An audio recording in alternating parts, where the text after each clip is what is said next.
नमस्कार, वंदे मातरम दोस्तों। Chapter 5 financial statement of business enterprise में प्रैक्टिकल क्वेश्चंस हम सॉल्व कर रहे हैं। Question number 12, trading profit and loss account and balance sheet is to be prepared for Baldev. Question में important point ये है कि ट्रेडिंग अकाउंट का बैलेंस ऑलरेडी दिया गया है ग्रॉस प्रॉफिट के फॉर्म में। Balance of trading account is given as gross profit of 5,70,000. So practically we need to prepare profit and loss account and balance sheet, but certain adjustments are there which affect certain items of trading account. For that purpose we need to reopen trading account, so it will be considered as revised trading account. यानी हमें यहाँ पे revised trading account open करना है, profit and loss account and balance sheet. All trial balance item is being placed to profit and loss account and balance sheet with this red pen, black pen. Now these adjustments are to be executed. ये adjustments को red pen से mention किया गया है। एक एक करके point discuss करते हैं। First adjustment is goods withdrawn for personal use 7,500 which is not recorded in the books of accounts. Now goods withdrawn for personal use की एंट्री होती है ड्रॉइंग्स टू परचेज। इससे ड्रॉइंग्स बढ़ता है या कैपिटल रिड्यूस होता है, तो first effect is reduction from capital और addition to drawing 7,500 and second effect that amount is to be deducted from purchase. लेकिन ट्रेडिंग अकाउंट ऑलरेडी क्लोज हो चुका है और हमारे पास परचेज की कोई आइटम नहीं है, ट्रेडिंग अकाउंट को हमने रीओपन किया है, तो जो भी यहाँ पे मेंशन करना है हमें माइनस करना है परचेज में से, उसको अपोजिट साइड मेंशन करेंगे, क्रेडिट साइड। और अगर क्रेडिट साइड कोई माइनस करना है इफेक्ट, तो डेबिट साइड रिकॉर्ड होगा। तो जैसे यहाँ पे goods withdrawn for personal use is shown as a deduction from purchase, पर परचेज में से माइनस नहीं कर सकते अभी, इसलिए अपोजिट साइड पे goods withdrawn for personal use 7,500। तो जो परचेज में से माइनस हो रहा है वो क्रेडिट साइड आएगा, जो सेल्स में से माइनस हो रहा है वो डेबिट साइड जाएगा, because we have open this revised trading account. Next adjustment is outstanding carriage inward 3,750। तो ये डेबिट साइड आएगा ट्रेडिंग अकाउंट में, यहाँ पे outstanding carriage inward 3,750 and second effect it's a liability, so liability side of balance sheet 3,750 outstanding carriage inward. Interest on capital is to be allowed at 5%। तो capital का balance है 7,50,000, उसका 5% होगा 37,500 financial expense for the business, so debited to profit and loss account and addition to capital by way of interest on capital 37,500। Next is outstanding interest on bank overdraft is 750, debit side of profit and loss account outstanding bank overdraft interest 750 और liability side पे bank overdraft के साथ outstanding interest 750। Next adjustment is 22,500 received from debtors is credited to sales. अभी एक तरह से rectification entry है, जो हमने कैश रिसीव किया है डेटर्स के पास से वो गलती से सेल्स में क्रेडिट हो गया है।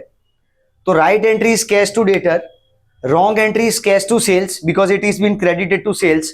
अगर ये रॉन्ग एंट्री को रिवर्स करे कैंसल आउट करने के लिए तो होगा सेल्स टू कैश, और राइट एंट्री है cash to debtors. In the process of reverse and right entry same fold cash is debited and credited, तो इसको कैंसिल करके net effect for rectification entries sales to debtors, sales में से minus करना है, sales में से माइनस करना है, इसलिए सेल्स की जो साइड है क्रेडिट साइड ट्रेडिंग अकाउंट वहां माइनस करना है, उसकी जगह हम डेबिट साइड मेंशन करेंगे। उसके अमाउंट 22,500 रॉन्गली रिकॉर्डेड सेल्स, तो इस तरह से यहां माइनस करना था जो सेल्स में से, वो ट्रेडिंग अकाउंट डेबिट साइड आएगा। दूसरी इफेक्ट डेटर्स को क्रेडिट करना है, यानी डेटर्स में से माइनस होगा cash received is 22,500, it will reduce the amount of debtors. Now next adjustment is depreciate fix asset eight 10% and unrecorded credit purchase of 12,000। Fix assets पे डेप्रिसिएशन प्रोवाइड करने से पहले यहाँ पे सेल ऑफ एसेट का adjustment है वो execute करना होगा। So rest of the adjustment को पहले 6 एडजस्टमेंट को एग्जीक्यूट करेंगे। अनरिकॉर्डेड क्रेडिट परचेज ऑफ 12,000, इसकी एंट्री होगी परचेज टू क्रेडिटर, परचेज में प्लस, तो यहाँ पे debit side of trading account unrecorded credit purchase 12,000। Second effect balance sheet liability side creditors में प्लस होगा, अनरिकॉर्डेड क्रेडिट परचेज 12,000, 3 लाख के क्रेडिटर से 12,000 प्लस करके अमाउंट आएगी 3,12,000। उसके बाद है goods destroyed by fire 22,500 and claim accepted by insurance company for 90%। तो सबसे पहले 22,500 रिडक्शन होगा परचेज में से, लेकिन वहां माइनस नहीं कर सकते, इसलिए opposite side goods destroyed by fire 22,500 और उसका 90% क्लेम एक्सेप्ट हुआ, इसलिए insurance company balance sheet asset side insurance company 22,500 का 90%, 20,250 by way of insurance claim, and 10% amount 22,500 का 2250 is lost by fire and it will be debited to P&L account. तो 10% amount यहाँ पे आएगा P&L डेबिट में, 90% amount insurance company में जाएगा balance sheet asset side, और दोनों का टोटल 22,500 हमें रिड्यूस करना था परचेज में से, लेकिन ऑलरेडी ट्रेडिंग अकाउंट क्लोज है, इसलिए रिवाइज ट्रेडिंग में क्रेडिट साइड लिखेंगे यहाँ पे goods withdrawn for personal use. Next adjustment is fix assets 3,30,000 sold for 22,500 for cash on 1/10/2015 which is not recorded. अब एक एसेट 30,000 रुपए का बुक वैल्यू का एसेट इंटरमीडिएट डेट पे यानी 1 अगस्त 2015 को बेचा गया है और वो रिकॉर्ड नहीं हुआ है, तो ascertainment of book value as on date of sale, क्योंकि हमें प्रॉफिट लॉस निकलना है और उसके लिए बुक वैल्यू 1/4/15 का हमें दिया गया 30,000, उस पर पहले डेप्रिसिएशन चार्ज होगा 30,000 का 10% और 6 month depreciation and amount is 1,500.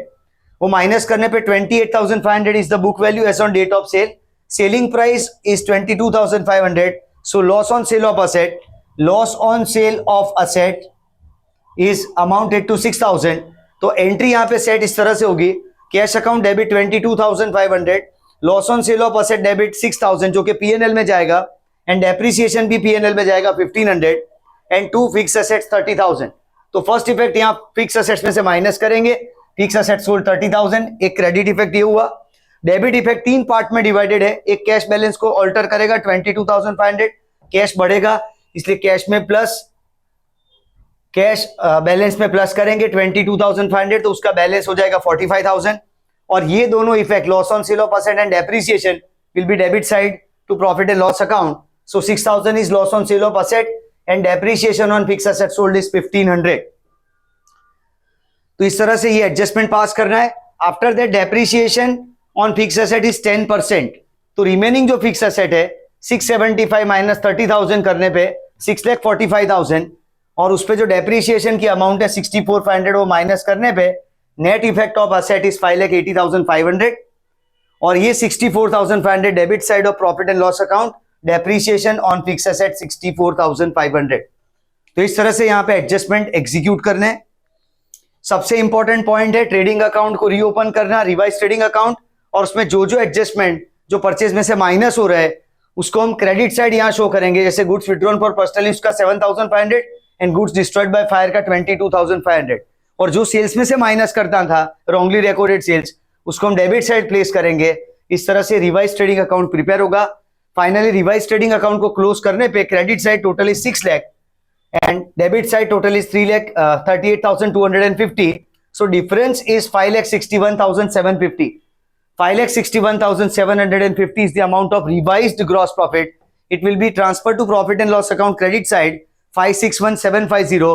उसके बाद प्रॉफिट एंड लॉस अकाउंट को क्लोज करेंगे तो वहां पे क्रेडिट साइड का जो टोटल है वो है 5,72,250 and debit side total is 7,83,750. So debit side total is more compared to credit side. So difference will come on credit side and it is termed as net loss. And net loss will reduce the amount of capital. तो capital में से minus होगा यहाँ पे 2,11,500 का net loss. तो closing capital आ जाएगा owner का 5,23,500. ओपनिंग कैपिटल था 750, इंटरेस्ट ऑन कैपिटल मिला ओनर को, उसको ऐड किया, net loss drawings and additional drawings को माइनस किया, तो क्लोजिंग बैलेंस ऑफ कैपिटल इस 5,23,500. और उसके साथ यहाँ पे दोनों साइड हम टोटल करेंगे लायबिलिटी और असेट साइड, तो टोटल हमें मिलेगा 8,98,500.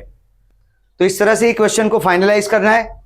सबसे इंपॉर्टेंट पॉइंट एक ये रिवाइज ट्रेडिंग का था और दूसरा पॉइंट है बैड डेट रिजर्व के बारे में.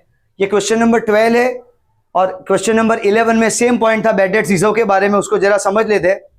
बैड डेट रिजर्व का ट्रायल बैलेंस में हमें अमाउंट दिया गया है और वो अमाउंट है 21,000 और एडजस्टमेंट में कोई इफेक्ट नहीं है. Bad debts reserve trial balance is given as 21,000 and adjustment में कोई इफेक्ट नहीं है. हमें ये समझना है कि इस तरह की बैड डेट्स रिजर्व की ट्रीटमेंट को कैसे एग्जीक्यूट किया जाए. अब सिचुएशन ये है, अगर हम टेट फॉर्मेट में बीडीआर का पार्ट एग्जीक्यूट करें यहाँ पे 80 BDR adjustment and BDR trial balance, तो बीडीआर ट्रायल बैलेंस 21,000 है, एडजस्टमेंट में कोई इंफॉर्मेशन नहीं है, तो इसका क्या इंटरप्रिटेशन किया जाए. ये एक नया टाइप का एडजस्टमेंट हुआ कि when there is no information about any provision, हमें ऐसा मानना होगा कि the same amount which is been provided already is sufficient, no alteration is required, यानी बैड डेट रिजर्व को अल्टर करने की कोई जरूरत नहीं है, यानी कि bad debt reserve trial balance की जो अमाउंट है वही बैड डेट रिजर्व एडजस्टमेंट की अमाउंट है। तो इस तरह से एडजस्टमेंट और ट्रायल बैलेंस की सेम अमाउंट होने की वजह से यहाँ पे प्रॉफिट एंड लॉस अकाउंट में उसकी कोई इफेक्ट नहीं आती, और बैलेंस शीट में हम यहाँ से डायरेक्ट डेटर्स में से माइनस कर देते 21,000, तो आउटर साइड अमाउंट आएगी 1,81,500। लेकिन माइनस करते वक्त ये ध्यान रखना है कि हम जो अमाउंट माइनस कर रहे हैं बैड डेट रिजर्व की, वो ट्रायल बैलेंस की आइटम नहीं है, वो बैड डेट रिजर्व एडजस्टमेंट है। इन absence of information for any change in any provision, it is to be assumed that already provided amount is sufficient and bad debt reserve adjustment is same as bad debt reserve trial balance। इसीलिए यहाँ पे कोई effect नहीं है PNL में, क्योंकि ए और T दोनों की अमाउंट सेम है, इसलिए नेट प्रोडक्ट जीरो हो रहा है। पर हम जो माइनस कर रहे हैं वो bad debt reserve trial balance नहीं, बैड डेट रिजर्व एडजस्टमेंट है, ये समझ के हमें याद रखना है। तो इस तरह से ये क्वेश्चन को एग्जीक्यूट करना है। Most important point about this changes in profit, gross profit by preparation of revised trading. And second important point was about bad debt reserve, that in absence of information, if bad debt reserve is already given in trial balance, it is assumed that same amount is sufficient, no alteration is required. So straight away that amount of bad debt reserve is subtracted from debtors. लेकिन ध्यान रखना है it is BDR adjustment, not BDR trial balance. Next question जो है विपुल के लिए question number 13 जो दिया गया हमें, उसके लिए एडजस्टमेंट फर्स्ट है closing stock of 1,50,000। Now closing stock is split into two parts, it is divided into two parts 50-50%। 75,000 की बुक वैल्यू के स्टॉक की मार्केट वैल्यू 80,000 है, हमें दोनों में से लेस वैल्यू कंसिडरेशन में लेनी है, इसलिए पहले लॉट में 75,000 आएगा और दूसरे लॉट में 75,000 की मार्केट वैल्यू 70 है, उसमें लीस्ट वैल्यू 70,000 आई, तो 75,000 प्लस 70,000 दोनों का टोटल होगा 1,45,000। and this is closing stock. First effect trading account credit side, closing stock, and second effect balance sheet asset side closing stock 1,45,000। second adjustment है credit sales के बारे में, नॉट रिकॉर्डेड 60,000, तो entry होती है डेटर्स टू सेल्स, तो debtor में plus होगा, unrecorded credit sales 60,000, and second effect यहाँ पे सेल्स में प्लस होगा, unrecorded credit sales 60,000। Third adjustment है डेप्रिसिएशन ऑन फर्नीचर है 20%, फर्नीचर पे डेप्रिसिएशन प्रोवाइड करना है हमें, तो फर्नीचर की जो अमाउंट है 1,60,000 उसमें एडिशनल हुआ है 40,000, 1,60,000 में एडिशन 40,000 का, टोटल फर्नीचर की वैल्यू है 2 लाख रुपए। एडिशन की डेट है 1/10/14, हमारा अकाउंटिंग ईयर है 1 अप्रैल 14 टू 31 मार्च 15, जिसमें 1,60,000 का furniture through out the year use हुआ है और 40,000 का फर्नीचर सिर्फ 6 महीने के लिए यूज हुआ है, तो 1,60,000 का 20% होल ईयर डेप्रिसिएशन 32,000 एंड 40,000 का 20% 8,000 होता है annual depre, but only half year depreciation 6 month depreciation, so it is 4,000। So total depreciation on furniture amounted to 36,000। 36 minus करेंगे या 2 लाख में से 1,64,000 फर्नीचर की नेट बुक वैल्यू आएगी after depreciation, and its second effect it will be debited to profit and loss account by way of depreciation on furniture. Next adjustment is life insurance premium of 3,000 is included in insurance premium, यानी owner का personal life insurance premium गलती से business के insurance premium के अंदर plus हो गया है, तो उसको हटाएंगे यहां से प्रीमियम में से, तो रॉन्गली रिकॉर्डेड इंश्योरेंस प्रीमियम में से माइनस होगा wrongly recorded 3,000, so outer column it will be 21,000, and its second effect it will increase the amount of drawings और reduce the amount of capital, इसलिए कैपिटल के format में यहाँ additional drawings के तौर पे इसको माइनस करेंगे 3,000। रेक्टिफिकेशन एंट्री होगी इसकी ड्रॉइंग्स टू इंश्योरेंस प्रीमियम, क्योंकि प्रोसेस अगर हम रॉन्ग रिवर्स राइट से करें तो right entry drawings to cash, wrong entry हो चुकी है इंश्योरेंस प्रीमियम टू कैश, इसको रिवर्स करें तो cash to insurance premium cancellation purpose से, तो रिवर्स और राइट एंट्री में cash full debit and credit हो रहा है, इसलिए उसकी जरूरत नहीं है, कैंसिल करेंगे। तो what remains for rectification entry? Drawings to insurance premium. So it will increase the amount of drawings and it will reduce the amount of insurance premium. तो यहाँ ड्रॉइंग्स में ऐड होगा या कैपिटल में से माइनस होगा ऐसा कह सकते हैं, और दूसरी इफेक्ट में इंश्योरेंस प्रीमियम में से माइनस होगा wrongly recorded 3,000। Next adjustment is write off 15,000 as bad debts from debtors and provide 5% for bad debts reserve. तो पहले डेटर्स में से माइनस करेंगे, अब हमारे पास जो रेक्टिफाइड डेटर्स की अमाउंट है वो 2 लाख, उसमें से 15,000 का बैड डेट्स एडजस्टमेंट माइनस, तो 1,85,000 बचेगा और उसका 5% 9250 ये आएगा बैड डेट्स रिजर्व, इसलिए 1,75,750 will be the net amount of debtors, good debtors की अमाउंट होगी 1,75,750। तो ये दोनों का बैड डेट्स एडजस्टमेंट और बैड डेट्स रिजर्व एडजस्टमेंट का second effect profit and loss account debit side टेट फॉर्मेट में BD BD BDR BDR TAT format 6,000 BDR trial balance already minus है और बैड डेट्स ट्रायल बैलेंस 5,000, ये दो amount trial balance में दिए गए। 15,000 बैड डेट्स एडजस्टमेंट का यहाँ पे प्लस करेंगे, उसके साथ bad debts reserve adjustment 9250 add होगा। ये तीन अमाउंट प्लस करके उसमें से 6,000 माइनस करने पे नेट अमाउंट जो हमें मिलेगा टेट फॉर्मेट का वो होगा 23,250। इसके बाद additional capital of 17,000 is contributed by the owner on 1/10/2014 and 10% interest on capital is to be allowed. 17,000 का कैपिटल एडिशनल कैपिटल इंट्रोड्यूस हुआ है। ये पर्टिकुलर पॉइंट भी प्रीवियस क्वेश्चन में आ चुका है, जहां पे 1,08,000 का कैपिटल था, यहाँ पे 2,17,000 का कैपिटल है। वहां 8,000 एडिशनली कंट्रीब्यूट हुआ था, यहाँ 17,000 है। वहां पे भी डेट 110 था, यहाँ पे भी डेट 110 है। और दोनों क्वेश्चन में एक बात कॉमन है, कहीं पे भी ऐसा नहीं लिखा है कि विच इज नॉट इंक्लूडेड। इसका मतलब जो एडिशनल कैपिटल है in previous question 8,000 and in this question particularly 17,000, that additional capital already been included in capital, वो कैपिटल के अंदर इंक्लूडेड है, हमें अलग से उसको ऐड नहीं करना है। ये ध्यान रखना है खास के जब तक कैपिटल में ऐसा ना लिखा हो कि विच इज नॉट इंक्लूडेड, हमें इंक्लूड नहीं करना है, because it is assume that it is been already included. लेकिन इंटरेस्ट ऑन कैपिटल के कैलकुलेशन के लिए नेसेसरी नोट बनेगी। यहाँ पे 2 लाख रुपए का कैपिटल पूरे साल रहा है 1 अप्रैल 14 से 31 मार्च 15 तक, और 17,000 का एडिशनल कैपिटल 110 को इंट्रोड्यूस हुआ है 1/10/14 से 31 मार्च 15 के टाइम पीरियड के लिए 6 महीने के लिए 17,000 का एडिशनल कैपिटल आया है। तो 2 लाख के कैपिटल पे पूरा 10% होल ईयर इंटरेस्ट 20,000 चार्ज होगा और 17,000 का 10% और 6 month interest from 1/10 to 31 March उसकी अमाउंट आएगी 850। So total amount of interest on capital is 20,850। It's a financial expense, so debited to profit and loss account and credit side यहाँ पे capital के अंदर प्लस होगा, लायबिलिटी साइड पे interest on capital 20,850। After that unrecorded seventh adjustment is unrecorded purchase is of 10,000। So purchase to creditor इसकी entry होगी तो purchase में प्लस होगा, अनरिकॉर्डेड परचेज 10,000 एंड क्रेडिटर्स में ऐड करेंगे यहाँ पे अनरिकॉर्डेड परचेज ऑफ 10,000, तो क्रेडिटर्स की नेट अमाउंट हो जाएगी 70,000। एक इंप्लाइड एडजस्टमेंट है पूरे क्वेश्चन में और वो है बैंक लोन के ऊपर। बैंक लोन का अमाउंट है 1 लाख रुपीज और इंटरेस्ट का रेट है 10%। बैंक लोन में डेट नहीं दिया गया है, so it is in absence of information about date for procurement of loan, it is to be assume that loan is from the beginning, starting date से है, यानी कि 1 अप्रैल से है। तो 1 अप्रैल से 31 March whole year interest at the rate 10% on 1 lakh is 10,000, जिसमें से इंटरेस्ट के तौर पे हम 5,000 रुपए ऑलरेडी चुका दिए हमने, जो कि ट्रायल बैलेंस में दिए हैं। तो 5,000 is been paid already, 5,000 is outstanding to make it 10,000, तो 5,000 प्लस करेंगे यहाँ पे outstanding interest. And second effect liability side outstanding interest on loan 5,000। There is another adjustment, implied adjustment about outstanding salary, because salary amount is given as 1,10,000 and in bracket it is given that it is paid for 11 months.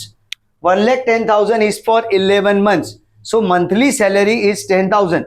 1,10,000 divided by 11 करेंगे तो हमें monthly salary यहाँ पे मिलेगी 10,000. So outstanding salary है 10,000 रुपए, इसको हम ऐड करेंगे सैलरी में to make it 1,20,000 and it's a liability for the business. So it will be shown on the liability side outstanding salary 10,000.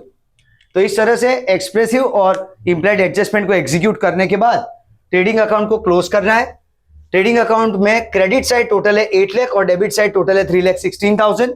So difference is arrived on debit side, it is known as gross profit and it will be transferred from trading account to profit and loss account. Gross profit 4,84,000. उसके बाद profit and loss account को close करना है. तो profit and loss account का credit side का total है 5,01,000. इसमें एक इंपॉर्टेंट पॉइंट है, ये इंटरेस्ट ऑन डिबेंचर, ये भी एक इम्प्लाइड एडजस्टमेंट था. Investment in debenture is of 1 lakh rupees और 1 लाख का 12% होता है 12,000.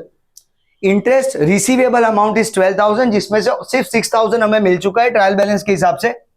तो 12,000 के इंटरेस्ट क्योंकि जैसे लोन में डेट नहीं दिया है वैसे यहाँ पे इन्वेस्टमेंट में भी डेट नहीं है, तो इसका ये मतलब हुआ कि investment through out the year है, पहले से 1 अप्रैल से 31 मार्च तक है।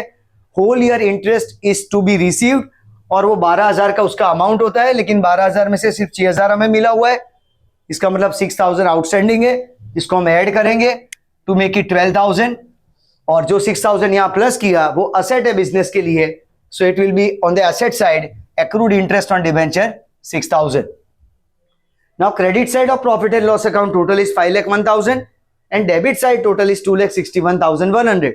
So difference is arrived on the debit side and it is termed as net profit. It is termed as net profit 2,39,900, जिसको हम यहाँ पे ऐड करेंगे बैलेंस शीट में कैपिटल फॉर्मेट में। ओपनिंग कैपिटल है 2,17,000, इंटरेस्ट ऑन कैपिटल उसमें plus किया है 20,850, विद दैट नेट प्रॉफिट 2,39,900, जिसमें से ड्राइंग्स और एडिशनल ड्राइंग्स को माइनस करने पे closing balance of capital is 4,38,750। Closing balance of capital is 4,38,750।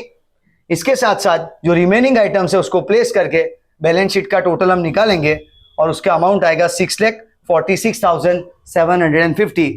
Both the side total will be same, so ultimately that balance sheet get tally with the amount of 6,46,750। तो इस तरह से ये दो important questions हमने execute किए। दोनों में जो पॉइंट ऑफ डिस्टिंक्शन है वो हमें याद रखना है। This question is for revise trading account, specially purchase की रिडक्शन की आइटम को कैसे शो करे या सेल्स में से जो माइनस करना है उसको कैसे शो करना है, एक पॉइंट ये था। दूसरा, bad debts reserve trial balance में दिया हो और कोई एडजस्टमेंट ना हो, नो इंफॉर्मेशन का इंटरप्रिटेशन होता है सेम अमाउंट, तो उसके लिए हमने डायरेक्टली उसको माइनस किया डेटर्स में से, लेकिन वो बीडीआर टी नहीं, बीडीआर एक ही अमाउंट है। तो ये दो पॉइंट इंपॉर्टेंट थे। And this particular question is about this interest on capital, outstanding salary and this rectification entry of life insurance premium which was debited to insurance premium of the business. तो इस तरह से question execute किए। Last question जो है उसमें हमें trial balance prepare करके मिसिंग आइटम्स फाइंड कर लिए जिसमें कैपिटल रिजर्व का प्रपोर्शन दिया गया है, and that will be done in a next session. Thank you.